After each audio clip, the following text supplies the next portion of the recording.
السلام عليكم ورحمة الله وبركاته.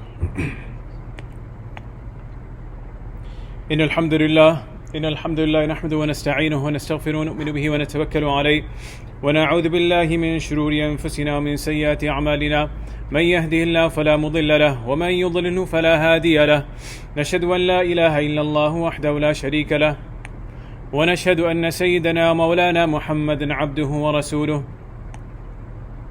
أما بعد فقد قال الله تبارك وتعالى في القرآن المجيد والفرقان الحميد أعوذ بالله من الشيطان الرجيم بسم الله الرحمن الرحيم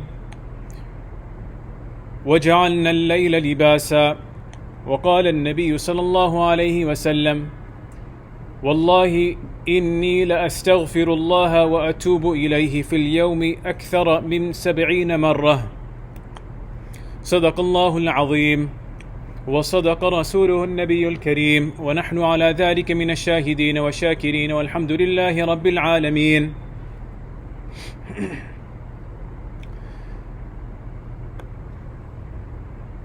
We thank Allah subhanahu wa ta'ala for the different blessings that He has bestowed upon us, allowing us to witness the best days of the year in the month of Dhul Hijjah, and continuously giving us life and breath.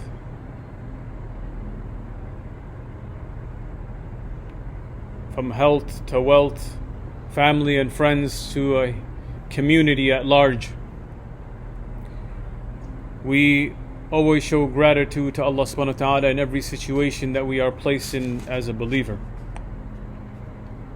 One of the greatest struggles in modern life is not necessarily this aspect of physical exertion or physical exhaustion. It is this aspect of mental and spiritual overstimulation that takes place.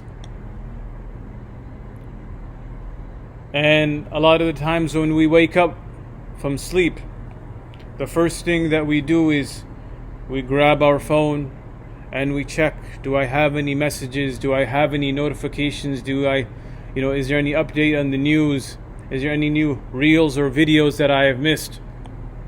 Scrolling before Fajr time comes in, scrolling after Isha while we're in bed.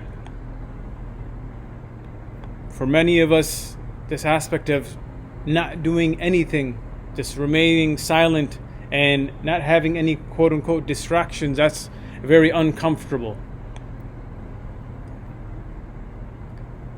Even while driving, while cooking, while walking, we have this concept that something needs to be playing. I need to hear something constantly. You go to the gyms, constantly music is playing, constantly, the entire time. There's not a second, not a minute where there isn't somebody saying something or somebody singing something. So this modern world that we live in, it trains the heart to fear stillness, to fear silence. Allah subhanahu wa ta'ala created such tranquility for the human being in silence. And you see that in Surah An-Naba where He says, وَجَعَلْنَا اللَّيْلَ لِبَاسًا, that the night, you look at the night. What did we do in terms of the night? We created the night as a libas. Libas means clothing or covering. So He says we made this beauty of this ni'mah of the night for rest, for sakina, for solitude, for silence, for peace. But it's very rare that we actually rest. Maybe we rest the quote-unquote physical body. We may not be walking or talking at night, but this aspect of overstimulation that takes place, the mind's just continuously never stops racing, this constant stimulation that's there, it's a disease, right? It's a disease of the heart.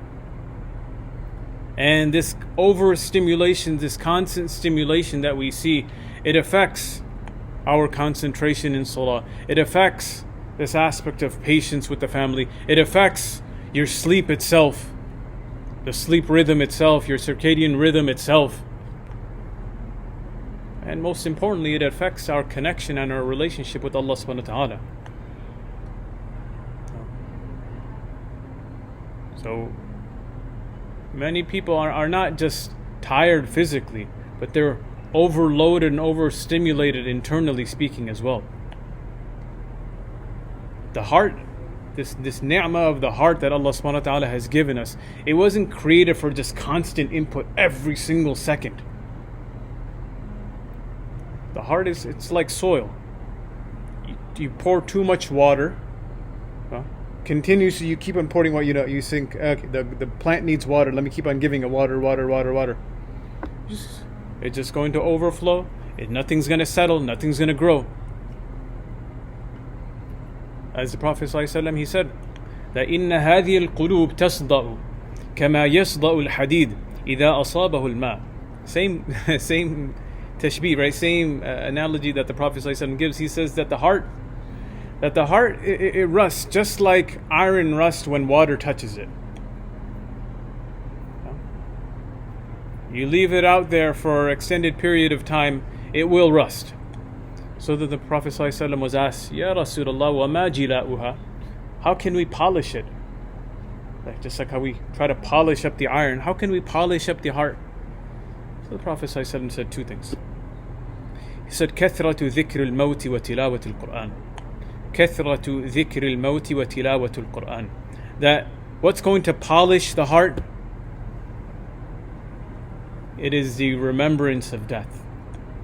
The remembrance of death, the constant remembrance of death, and the recitation of the Qur'an. This is what's going to polish the heart from this aspect of overstimulation that takes place. When the heart is constantly distracted, ibadah becomes a burden. Ibadah becomes very difficult. Ibadah becomes very heavy. Qur'an recitation feels very distant. Salah becomes like a robotic type of movements. And even happiness, even happy situations, you feel empty. In our day and age, many people have endless entertainment, endless information, endless distractions. But do they have endless sakina? Do they have this aspect of endless tranquility and peace?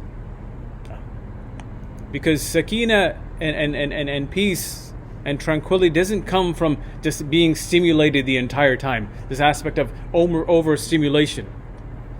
No. If that was the case, then everybody would be in sakina. You're driving on the street. There isn't an individual who's just listening, who's just driving and focusing on driving. Almost every single time when I'm driving by somebody, they're either on their phone, or their music is blasting, or some news is playing. The majority of the time it's the phone. I don't even know how that even happens. How can you drive with it? But no. Allah subhanahu wa ta'ala didn't say in the Qur'an that in entertainment do hearts find ease. In money do hearts find ease. He didn't say that. He said, "Ala bi dhikrillahi tatma'innul qulub." That indeed, in what thing do you find ease? He said, in the dhikr of Allah subhanahu wa ta'ala, you will find ease, and you will find tranquility, and you will find peace. Those other things, yes, some of them are necessities, and some of them may give this aspect of temporal ease or temporal distractions. But what's real rest? That's something that's permanent. Real sakina is something that's permanent. We have the Muslim mindset. In our mindset, we're not just looking at what's good for me in the dunya. We look at what's good for me in the permanent afterlife. No. What does dhikr do? I mean, you can just swap this word. If you look at all the stats and all the data from the docs, from the doctors, and they'll talk about how great meditation is in the morning. Just swap that out with dhikr, and we see, subhanallah, this is already built in with our society. This is already built in within our deen. If only we knew. If only we knew, if only we implement. Because the dhikr isn't just merely words on the tongue. Subhanallah, subhanallah, subhanallah. No, it's just... No. It's the oxygen for the soul.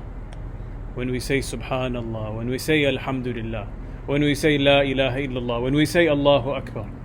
Why do you think that the Prophet ﷺ said to recite that abundantly for these 10 days? That was a specific prescription that he gave for those 10 days that just passed. Not that we just recite them in those 10 days, that we start reciting them in those 10 days and we continue them for the rest of the year. Just like how we fasted in some of those aspects of those 10 days. Why? So we fast the remaining of the year as well. Spread them out. We recite Qur'an those days. Yes, that we recite the Qur'an for the rest of the year as well. He was in constant remembrance of Allah subhanahu wa ta'ala, the Prophet ﷺ. While walking, while traveling, while ascending, while descending, before eating, after eating, before sleeping. And you want to talk about stress? Everybody loves to talk about stress nowadays, right? We all love to talk about stress. What about his stress? What about the stress that the Prophet ﷺ was in? No? Persecution, grief, being tortured and tormented by your own relatives, battles, leadership. But what? He still remained internally grounded. No. Why? Because he was a Rasul. He was a Nabi of Allah subhanahu wa ta'ala. His heart remained connected with Allah subhanahu wa ta'ala at every facet of those quote unquote stressors in life. It doesn't matter when his own son passed away in his own hands, when his children passed away in his own hands, right? When his wives passed away one by one in front of him. When anxiety hits, hasbunallah wa ni'mal wakeel, right? Allah subhanahu wa ta'ala is sufficient for me. People go, things go, Allah never goes. Allah never perishes. Wa ni'mal wakeel. Who else is going to better take care of my affairs than Allah subhanahu wa ta'ala? You're overwhelmed. La hawla wa la quwwata illa billah. You want to talk about ultimate strength? You want to talk about ultimate power? Yes, individuals may have some type of rank in society, some type of rank within the village, some type of rank within the country. But who has the ultimate rank? Who has the ultimate strength? Who has the ultimate power? La hawla wa la quwwata illa billah. No. That is Allah subhanahu wa ta'ala. His strength is permanent. Right? His strength is everlasting. That's why he said that Ala adulluka ala kanzin min kunuzil jannah. He said, should I not tell you of some treasures from the treasures of paradise? Let me give you some treasures in this dunya that are literally from Jannah. He said, what could that be? What could that be? For the Muslim, words hold a lot of weight. So the words that he said was La hawla wa la quwwata illa billah. That holds weight for us. Every phrase that comes out of our mouth holds weight. That's why if we have something important to say, then we say it. Otherwise, we keep our mouth shut. Because our silence also holds weight. The Prophet ﷺ continuously would seek forgiveness to Allah subhanahu wa ta'ala. And this is a Nabi, right? لِيَغْفِرَ ما تقدم من ذنب وما تأخر. Right? Allah subhanahu wa ta'ala forgave any and every mistake that was made before nubuwah and after nubuwah. But he still said that I seek forgiveness in Allah subhanahu wa ta'ala more than 70 times a day. Why? Why is that the case? Well, he is our role model now, right? He is our role model that we follow in every facet of our lives. So that's for us to emulate. That's for us to copy. So one of the, I would say, most forgotten sunnahs of the Prophet ﷺ is this aspect of solitude. This ibadah in solitude. Intentional solitude. Before wahi, where would the Prophet ﷺ be spending his time? Yes, he would spend time with his family. Yes, he would spend time with, relatives. But he would also spend time with Allah subhanahu wa ta'ala himself. He would go to Hira, just there, sit there and reflect and do ibadah. Today in our day and age, many people fear this aspect of silence. Why? Because they are unfamiliar with their own thoughts that come into their mind. Silence is necessary. It's necessary for reflection. Allah subhanahu wa ta'ala states, وَفِي أَنفُسِكُمْ أَفَلَا تُبْصِرُونَ, that you look at your own selves. Do you not ponder? Do you not think? How are you going to reflect when there's just constant distractions all around you? It's not happening. No? This does not mean completely abandoning people, abandoning your friends, abandoning your family. But the believer needs moments where the phone is away, the noise stops, the heart can just sit there and just breathe, and just reflect. These few moments after salah, these few moments before salah. Why do you think the Prophet ﷺ talked about making dua after salah? There's this aspect of solitude. There's a beauty in this aspect of solitude where you just did an ibadah that was between you and Allah subhanahu wa ta'ala. Now He's telling you, do a little bit more ibadah which is between you and Allah subhanahu wa ta'ala again. Focus. Have some reflection between just you and Allah with nobody else there. That's why He states, you're reflecting on things around you. He says, إِنَّ فِي خَلْقِ السَّمَاوَاتِ وَالْأَرْضِ وَاخْتِلَافِ اللَّيْلِ وَالنَّهَارِ لَآيَاتٍ لِأُولِي الْأَلْبَابِ, that these signs, the alternation of the days and nights, the heavens and the earth, these are what? These are signs for people that reflect, people that ponder. The changing of the seasons, winter to summer to spring.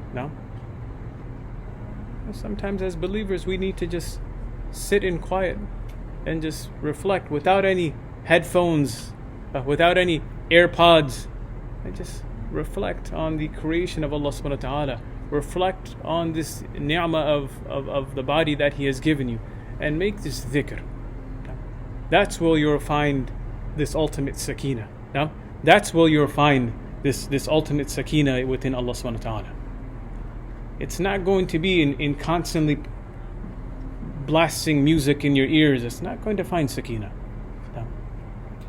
What's the cost of this constant stimulation?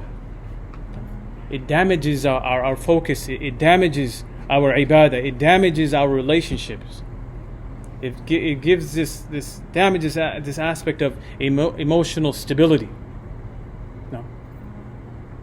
That's why our salah is deficient. That's why our ibadah is deficient. Shaitan loves to distract us. And I'll end with this narration. One time, some chieftains of Mecca, they came to the Prophet ﷺ. They saw he had some Bedouins sitting next to him. Some people of not the upper class sitting next to him. So he said to them, he said to the Prophet ﷺ, we'll sit with you once these guys aren't sitting with you anymore. Once these guys stop hanging around with you and they stop sitting with you, then we'll come join you.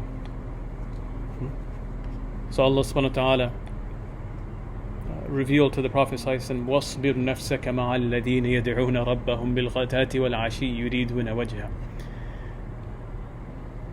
They may have name and fame within the dunya, but who do I want you to hang around with? Who do I want you to stick with? The Prophet ﷺ was told, وَاصْبِرْ نَفْسَكَ مَعَ الَّذِينَ يَدْعُونَ رَبَّهُمْ بِالْغَدَاةِ, that you patiently stick with those individuals who call upon Allah subhanahu wa ta'ala in the morning and in the evening. This is who you stick with. يُرِيدُونَ وَجْهَ, they don't want anything else. What do they want? They want the wajh of Allah subhanahu wa ta'ala. They want the pleasure of Allah subhanahu wa ta'ala. That's all they want. No. Nothing else. So don't look beyond them. Don't think that these are nobodies. Don't look beyond them and go to those chieftains of Quraysh. Because what do they do? What do they do? He says, وَلَا تُطِعْ مَنْ أَغْفَلْنَا قَلْبَهُ عَنْ ذِكْرِنَا وَاتَّبَعَ هَوَاهُ وَكَانَ أَمْرُهُ فُرُطًا. He says that we have made heedless of our remembrance those who only follow their own desires, and their state is in complete loss. They are nobody. They think that these Sahaba are nobodies, but they are actually the ones that are a nobody. So we ask Allah subhanahu wa ta'ala to allow us to have this aspect of undivided dhikr on a daily basis, in the morning, in the evening. Protect these beautiful moments of silence that He has given us after salah, before salah, without any distractions and overstimulations. Reduce this aspect of unnecessary screen time that we always need to stimulate ourselves, and spend time with this beautiful creation of Allah subhanahu wa ta'ala that He has given you. It allows you to reflect intentionally when you are just walking there with the nature. We ask Allah subhanahu wa ta'ala to assist. We ask Allah subhanahu wa ta'ala to help us in every facet of our lives. Wa akhiru da'wana alhamdulillah.